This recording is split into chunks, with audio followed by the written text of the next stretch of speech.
अब भी आपको बराह रास्त कौमी असम्बली लिए चलते हैं। इजलास जारी है और ख्वाजा आसिफ इजहार ख्याल कर रहे हैं। वो आप 1 2 3 4 जो है आप जिस तरह क्रॉस करते जाते हैं आप उस तरह लॉकडाउन को ईज करते जाते हैं। ये बहुत सारे ममालिक में दुनिया में हुआ है और हो रहा है। हमारे यहां वो हालात नहीं थे और फ्लड गेट्स जो है एकदम खोले गए। आपने देखा कि ईद के ऊपर जिस तरह बाजारों में दुकानों पे जो रश हुआ, खुदा के लिए लोगों की जानों के साथ जो है सियासत मत करें। वोटों की सियासत इस वबा के ऊपर ना करें। मेरी इस्तदा है, ये वोटों की सियासत है जो हमें ले बैठी है कि आज जो है रोजाना 5 से 6 हजार, मेरा है लेटेस्ट जो है 5,500 जो है वो हर रोज जो है 5,500 6 पौने 6 हजार जो है कल के परसों जो है वो नंबर था।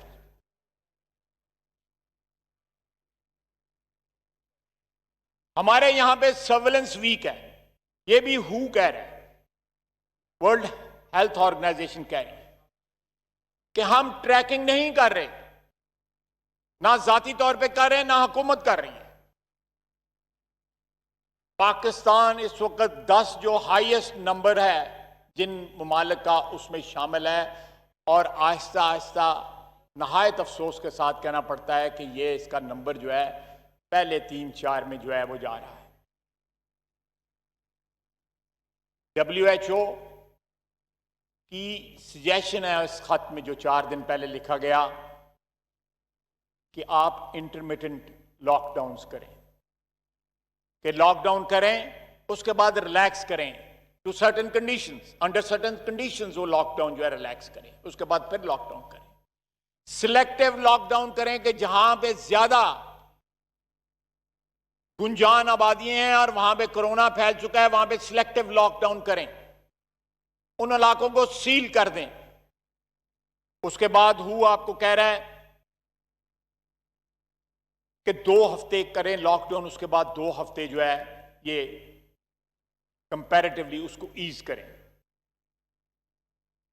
टेस्टिंग जो है आज से 1.5 महीना कबल जो है बयान आया था हुकूमत के अदारे का कि जी टेस्टिंग जो है मंडे से, वो मंडे गुजरे हुए आज 1.5 महीना हो गया है कि 50,000 टेस्टिंग तक हम पहुंच जाएंगे, हमारे पास इतनी एबिलिटी हो जाएगी। आज भी जो नंबर है हमारा 1.5 महीना गुजरने के बाद मेरा है 23,000-24,000 के करीब है। अगर मैं गलत कह रहा हूं तो मेरी तस्दीक कर दें।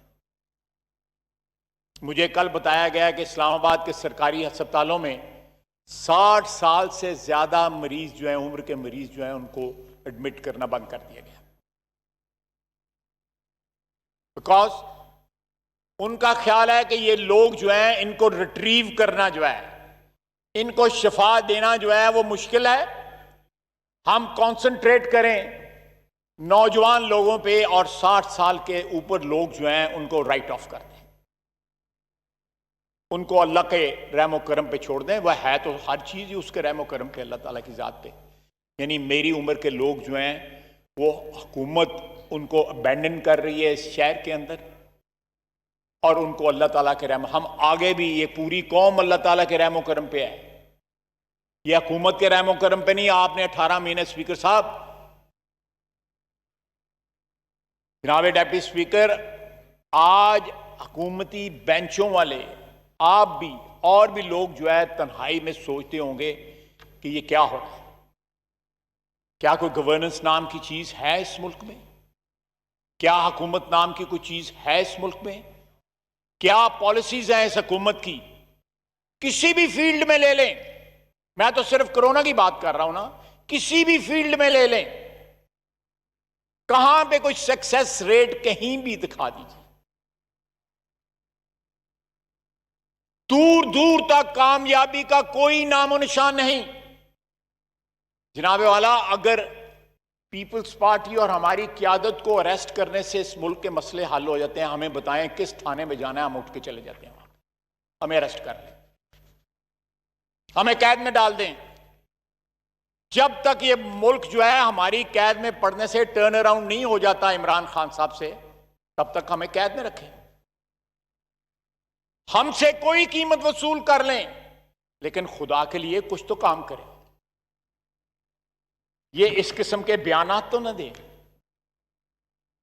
कि हर रोज को आपको टेलीग्राम आ जाती है तो आप बयान दे देते हैं, और उस बयान में और आपके पिछले बयान में कोई आपस में रिश्ता नहीं होता, कोई कंटिन्यूटी नहीं होती, ऑपोजिट होता है। मैं उनके बयान जो उन्होंने कंटेनर पे दिए, या स्टील मिल की बात हो रही थी जो उस पे दिए, मैं उस पे भी आऊंगा।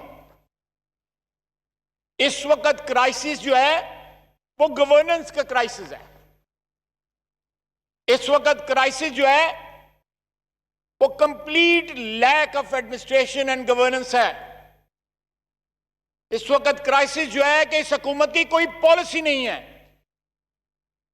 दे आर कंप्लीटली लॉस्ट। कोई रुख नहीं है, कोई सिमत नहीं है, किसी मंजिल का तयन नहीं है। We are living moment to moment, we are living. गुजारा किया जा रहा है। जनाब डिप्टी स्पीकर, बकौल इस हुकूमत के पहली दफा है कि कंप्लीट कोहेरेंस है एस्टैब्लिशमेंट में और इस्लामाबाद में, पिंडी में और इस्लामाबाद में, दोनों एक पेज पे हैं। कि बड़ी खुशकिस्मती की बात है हमारी 72 साल तारीख में कि पिंडी और इस्लामाबाद जो है वो इतनी उनमें कोहेरेंस हो, इतनी हम आहंगी हो उनमें। बकौल इनके तमाम इंटरनेशनल अदारे जो हैं वो इनकी असिस्टेंस कर रहे हैं और इनकी तारीफें कर रहे हैं। बकौल इनके फ्लड गेट्स खुले हैं, लोग जो हैं हमें पैसा दे रहे हैं, यूएई, सऊदी अरेबिया, चाइना हमें पैसे दे रहे हैं। ये जन्नत का समा है जो ये बता रहे हैं हमें, लेकिन ये फिर आगे क्यों नहीं चल रहा? कल मैंने एक वजीर का बयान पहुंचा कि ओगरा सो रहा है और पेट्रोल पंप्स के ऊपर लाइनें लगी हुई हैं। ये हमें ना बताएं, अपने आप को बताएं, अपने आप से पूछें कि पेट्रोल पंप्स पे क्यों लाइनें लगी हुई हैं। ओगरा से पूछें। ओगरा आपके नीचे एक रेगुलेटर है ऑयल एंड गैस सेक्टर का। आप जब पीएसओ को ठेका ना दें और किसी प्राइवेट कंपनी को ठेका दे दें तेल इंपोर्ट करने का, तो फिर यही होता है जो हुआ है। मैं फिर वापस आता हूं कोविड के ऊपर।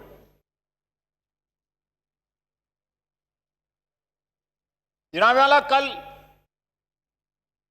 यहां कहा गया कि अपोजिशन ने टारगेट किया है जी कि वो ईरान से जो लोग आए हैं।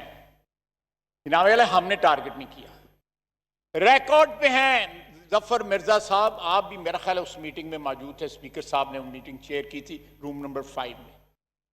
उसमें उन्होंने कहा था 78% बंदा तफ्तान के रास्ते आया है जिसने कोरोना आके फैलाया। खुदा न खास्ता हमारे मुंह से कोई ऐसी बात नहीं निकली। रिकॉर्ड में आप मिनट्स निकाल के देख लें कि तफ्तान का नाम लिया, जायरीन का नाम लिया, और साथ उन्होंने कहा कि 13% जो है वो दूसरे जायरीन थे जो उम्रे से वापस आए या कहीं से वापस आए, और 5% जो है वो लोकली जनरेटेड जो है ये इंफेक्शन है। हमने ये फिगर नहीं बताई, तफ्तान का हमने नाम नहीं लिया। ये मिर्जा साहब ने, डॉक्टर जफर मिर्जा साहब ने नाम लिया है, जो इस वक्त चेहरा मोहरा हैं वजीर आजम साहब की एब्सेंस में वजारत सेहत का। जनाब वाला, जो इस वक्त हुकूमती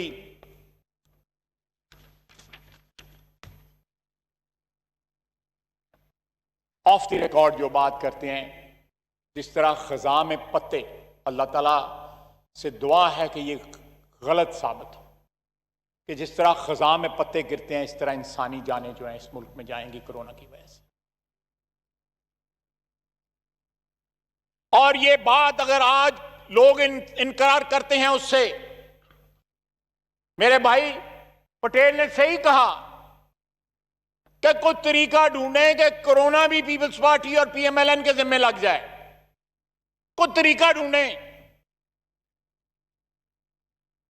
और जिस तरह $200 बिलियन जो है वो मेरे अजीज आज नहीं आए, वो उन्होंने लोगों के मुंह पे मारना था, 100 इस पे 100 इस पे, पता नहीं उनको पता लग गया, उन्होंने बाहर ही रख लिया है, खुद ही रख लिया है। क्या किया?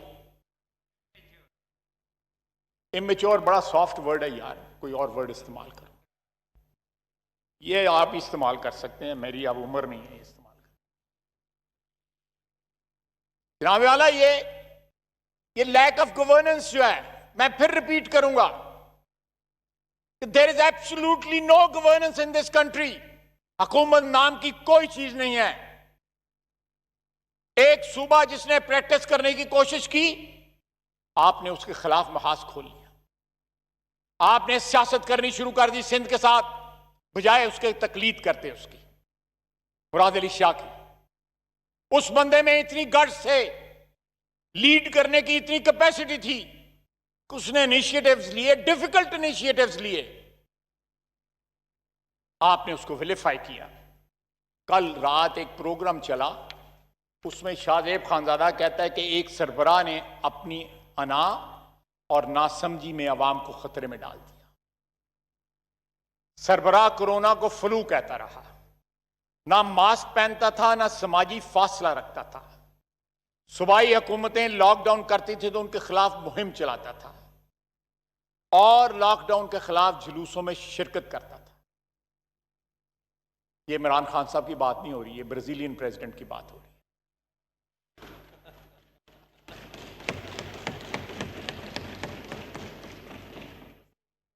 अगर कोई मुमासलत है तो मैं माजरत खा हूं। मेरा मतलब है कोई मिलता जुलता केस अगर हमारे यहां पाकिस्तान में भी है तो मैं उसकी माजरत कर लेता हूं। जनाब वाला, मैं बात तो लंबी नहीं करना चाहता, बजट का इजलास है और मौके भी आएंगे और भी दोस्त जो हैं मेरे इस पे बात करेंगे, लेकिन मैं प्राइवेटाइजेशन पे बात करूं। मैं रिकॉर्ड पे लाना चाहता हूं, ये नवीद कमर साहब बैठे हुए हैं, मैं यहां पे मौजूद हूं, हम दोनों चेयरमैन प्राइवेटाइजेशन कमीशन रहे हुए हैं।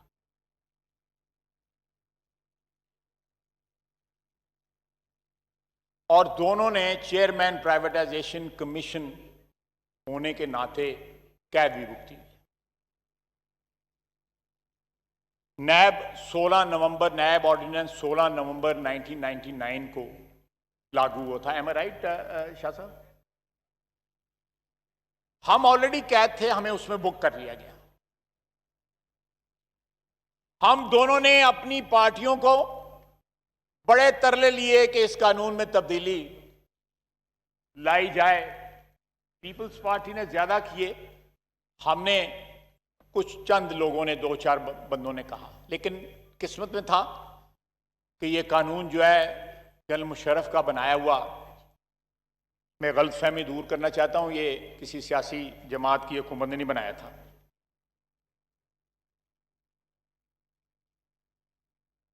हमने प्राइवेटाइजेशन की, पीटीसीएल की इंतहाई अच्छी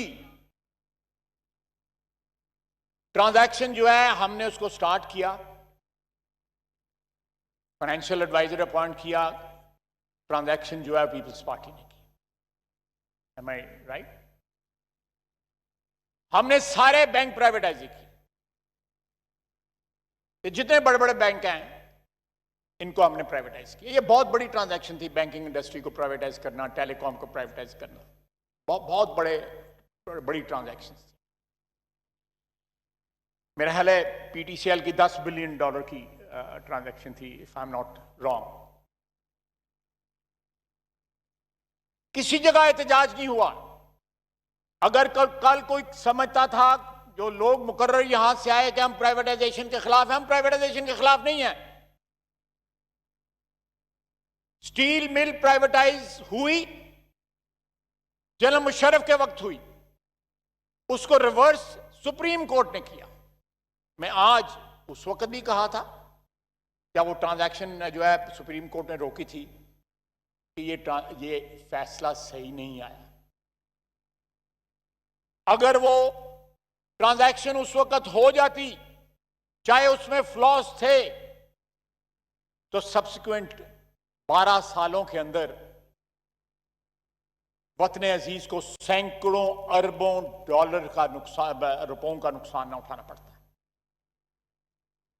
अगर आज मुलाजमीन को एक अच्छा सेवरेंस पैकेज मिल रहा है, सेफ एग्जिट नहीं कहते उसको, तो सेवरेंस पैकेज कहते हैं। मैं ठीक कह रहा हूं वीर कमर साहब? Golden action, that's a more appropriate word. अगर उनको मिल रहा है, अच्छी बात है। अगर वहां पे लोग जो है सेटिस्फाइड हो गए, घर चाहते हैं, बड़ी अच्छी बात है। हम चाहते हैं कि ये जो जनाजे हैं पब्लिक सेक्टर में ये प्राइवेटाइज हों, ये आगे चलें, गवर्नमेंट को रेवेन्यू दें, गवर्नमेंट के लॉसेस जो हैं उनकी जगह जो है गवर्नमेंट का रेवेन्यू जो है वो आना शुरू हो जाए। इसी तरह हम पीआईई की प्राइवेटाइजेशन के भी खिलाफ नहीं हैं, या उनकी होटलों की प्राइवेटाइजेशन के भी खिलाफ नहीं है, एयरपोर्ट की जो है आउटसोर्सिंग उन पे भी हम खिलाफ नहीं है। Let me speak on behalf of my own party and I think even Peoples Party will endorse that. लेकिन खुदारा आज जिस माहौल में आप इसको प्राइवेटाइज करने जा रहे हैं, इन अदारों को, एयरपोर्ट्स को या पीआईए के होटलों को,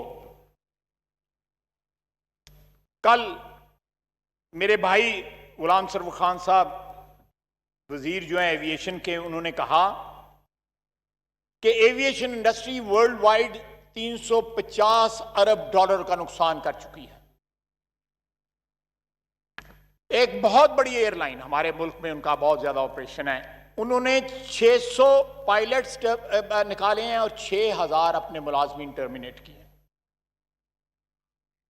और साथ एविएशन मिनिस्टर ने कहा कि aviation industry is under stress, ये लफ्ज इस्तेमाल होंगे। आप इस माहौल में आपने एयरपोर्ट जो है आउटसोर्स करने जा रहे हैं।